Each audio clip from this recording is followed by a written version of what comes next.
Hello drama addict, hope so you are doing well. आज हम देखेंगे put your head on my shoulder का 17th episode. तो मैं आशा करती हूँ कि आपने 16th एपिसोड तक एंजॉय किया होगा।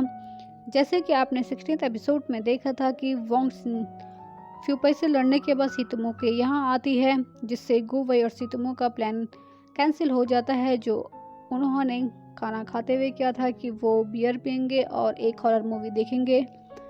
दोनों को नींद नहीं आ रही होती है तो फ्यूपई जाता है, फ्रिज से बियर निकालता है और पीने लगता है। तभी सितुमो वहां आती है और सितुमो को देखकर गुवई के हाथ से बियर गिर जाती है। जब सितुमो आगे बढ़ती है तो वो फिसल जाती है। गुवई उसे बचा लेता है और उसे फ्रिज के सामने खड़ा कर देता है। उसके बाद वो उसे किस करने की कोशिश करता है। फर्स्ट टाइम तो सितुमो से पीछे कर देती है, पर वो दोबारा कोशिश करता है और इस बार सितुमो उसे किस करने देती है। दोनों फ्रिज के सामने काफी देर तक किस करते हैं। उसके बाद दोनों सोफे में जाकर बैठ जाते हैं और सितुमो कहते हैं कि मेरी गर्दन दर्द हो रही है। तो फ्यूपई नहीं, गुवई कहता है कि मैं खिड़की बंद कर देता हूँ। तो सितुमो कहती है कि नहीं, फ्रिज के सामने बहुत देर तक खड़े रहने की वजह से मेरी गर्दन दर्द हो रही है। उसके बाद गुवई कहता है कि वंशिन कब वापस जाएगी। तो सितुमो कहती है कि मुझे नहीं पता। तो उसके बाद वो दोनों डिसाइड करते हैं कि वो फ्यूपई को कॉल करेंगे और उसे कहेंगे कि वो वंशिन को वहाँ से लेकर जाए। उसके बाद वो फ्यूपई को कॉल करते हैं और उसे ये कहते हैं कि अपनी गर्लफ्रेंड को यहाँ से लेकर जाए। अगली सुबह वंशिन दोनों के लिए ब्रेकफास्ट लाती है।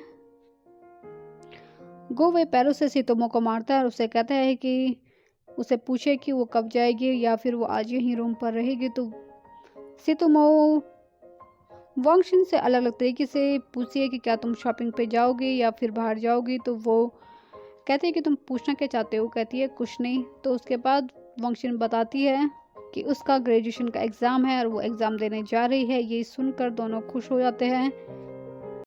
अब आप इनके चेहरे पे खुशी देख सकते हो। वंशिन को विदा करके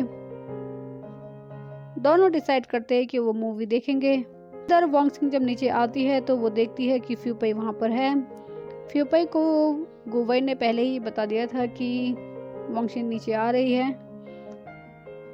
फ्यूपई को देख के वंशिन काफ़ी खुश होती है, पर वो बताना नहीं चाहती है। वो कहती है कि तुम यहाँ क्या कर रहे हो। तो फ्यूपई कहता है कि मैं तुम्हें लेने आया हूँ, पर वो कैब में चली जाती है। वो कहती है कि मैंने पहले ही कैब बुक कर ली थी। अब जाते हुए वापस पलट कर देखती है कि फ्यूपई उसके पीछे आ रहा है या नहीं आ रहा है। वो काफ़ी खुश तो है, पर वो उसे जताना नहीं चाहती है। ट्रैफिक काफ़ी होने की वजह से फ्यूपई को आखिर दोबारा मौका मिलता है वंशिन को अपने साथ ले जाने का। तो वो वंशिन को ले जाने में कामयाब होता है और उसे एग्ज़ाम हॉल तक छोड़ कर आता है। यहाँ पर दोनों एक दूसरे से माफ़ी मांगते हैं। इधर गुवई और सितुमो हाथ पकड़कर मूवी पर मूवी देख रहे हैं। उसके बाद जब दोनों को समझ नहीं आता इससे आगे क्या करें, तो सितुमो कहती है कि चलो एक्सरसाइज करने जाते हैं। तो गुवई कहता है कि मैं एक्सरसाइज नहीं करता। तो सितुमो बहुत ही प्यारा चेहरा बनाती है, जिसकी वजह से गुवई को मानना पड़ता है। पहले दोनों टेबल टेनिस खेलने जाते हैं, जिसमें सितुमो काफ़ी बढ़िया होती है और गुवई बिल्कुल भी अच्छा नहीं होता। तो उसे काफ़ी एम्बेरसमेंट फील होती है। वो हर बार कभी टेबल को कभी बॉल को दोस्त ठहराता है कि इनकी वजह से मैं अच्छे से नहीं खेल पा रहा हूँ। अब सितुमो समझ जाती है तो वो वहाँ से चले जाते हैं। जब वो घर की तरफ जा रहे थे तो उन्हें दिखते हैं कुछ लड़के जो काफ़ी कमाल के स्केटिंग कर रहे हैं। उन्हें देख के सितुमो कहते हैं कि वाओ हैंडसम। तो गुवई वहाँ देखता है और सितुमो तुरंत गुवई को देख के कहती है कि नहीं नहीं, तुमसे ज़्यादा हैंडसम नहीं है वो लोग। फिर गुवई जाता है और उनसे स्केटिंग मांगता है, पर वो स्केट करने में भी नाकामयाब रहता है।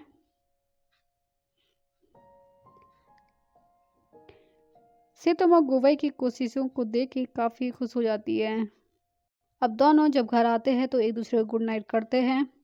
दोनों एक दूसरे को गुड नाइट करके अपने रूम में जाते हैं, फिर वापस देखते हैं और कहते हैं कि अभी उतनी भी रात नहीं हुई है। फिर दोनों वापस आकर टीवी देखने लगते हैं। अब दोनों को नींद तो बहुत आ रही, पर वो एक दूसरे के साथ रहना चाहते हैं। पर सितुमो गुवे की शोल्डर पर सो जाती है। अगली सुबह जब सितुमो की आंखों में रोशनी पड़ती है तो उसकी नींद तो खुल जाती है। वो देखती है गुवे के शोल्डर पे वो सोई हुई है। वो गुवे को देखती है और दोबारा सोने की एक्टिंग करती है। गुवे की आंखें खुलती है और उसे पता है सितुमो उठी हुई है, तो वो सितुमो का सर अपने शोल्डर से हटाता है और सितुमो का सर बिल्कुल वैसे ही रहता है, पोजीशन सेम रहती है। गुवे नीचे बैठता है और सितुमो से कहता है कि प्रिटेंड करना बंद करो। सितुमो ऐसे उठती है कि जैसे कितनी गहरी नींद में हो। फिर वो कहती है कि नहीं, मुझे ऑफिस जाना है, बाय। गुवे सितुमो को ऑफिस छोड़ने जाता है। वहाँ पर भी दोनों हाथ पकड़कर बैठे रहते हैं। यहाँ ऑफिस में सितुमो को पता चलता है कि उसे विंटर लीव मिलने वाली है 3 दिन की, जिससे उसकी कलीग और वो खुश हो जाते हैं। अब अगला सीन लैब का दिखाया जाता है, जहाँ पर जू यून काफ़ी दुखी है। वो अपना एक्सपेरिमेंट कर रही है, उसे कुछ कैलकुलेशन करनी होती है, तो वो कहती है कि गुवे को दे देती हूँ, वो जल्दी कर देगा। तो जू लाई कहता है कि तुम हमेशा गुवे को ही क्यों देती हो। तो वो कहता है क्या वो 10 मिनट में कर सकता है।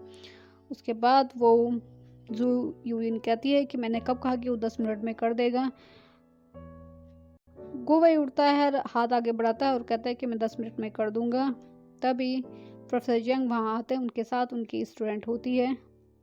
वो जर्मनी से आई है और वो पीएचडी के लिए स्टूडेंट चुनने आई है, जिसमें से गुवे और जुलाई में से किसी एक को वो सिलेक्ट करेगी। इधर वॉन्गशिन और फ्यूपई टेबल टेनिस खेल रहे हैं। गुवे भी वहाँ प्रैक्टिस के लिए आया है। वो फ्यूपई से कहता है कि उसे टेबल टेनिस खेलना सिखा दो, तो वो उसे प्रैक्टिस के लिए किनारे पर खड़ा कर देते हैं। इधर सितुमो के घर जाने का टाइम हो गया है। वो गुवे को मैसेज करती है कि तुम कहाँ हो। तो गुवे कहता है कि मैं तुम्हें लेने आ सकता हूँ क्या। तो वो कहती है कि ठीक है। जब वो अपना सामान पैक करने ही वाली होती है तो उसकी डायरेक्टर आ जाती है, शाशा। वो कहती है कि तुम यहाँ आओ, तुमसे कुछ काम है। जब वो शाशा के साथ जाती है तो वो देखती है कि एक्टर और उसके मैनेजर वहाँ पर आए हैं। कुछ देर लिजी से बात करने के बाद लिजी कहते हैं कि उसे ऑफिस दिखाओ, तो सितुमो उसे ऑफिस दिखाने के लिए ले आती है। उसके बाद वो कहता है कि अब घर जाओ तुम। नीचे गुवई सितुमो का इंतज़ार कर रहा है। वो काफ़ी देर तक नीचे नहीं आती तो गुवई काफ़ी परेशान हो जाता है। इधर जब दोनों लिफ्ट से नीचे आ रहे होते हैं तो सितुमो अपना फ़ोन देखती है और जो लिंजी है वो सितुमो के फ़ोन में देख लेता है। वो सितुमो से कहता है कि वो नहीं आएगा, तो वो उसे कहती है कि वो तुम्हारे जैसा नहीं है, वो ज़रूर आएगा। अब जब वो लिफ्ट से नीचे उतरते तो वो देखते हैं कि गुवई वहाँ पर है। गुवई की नज़रें लिंजी की तरफ होती है और वो एक दुश्मन की तरह एक दूसरे को देख रहे होते हैं।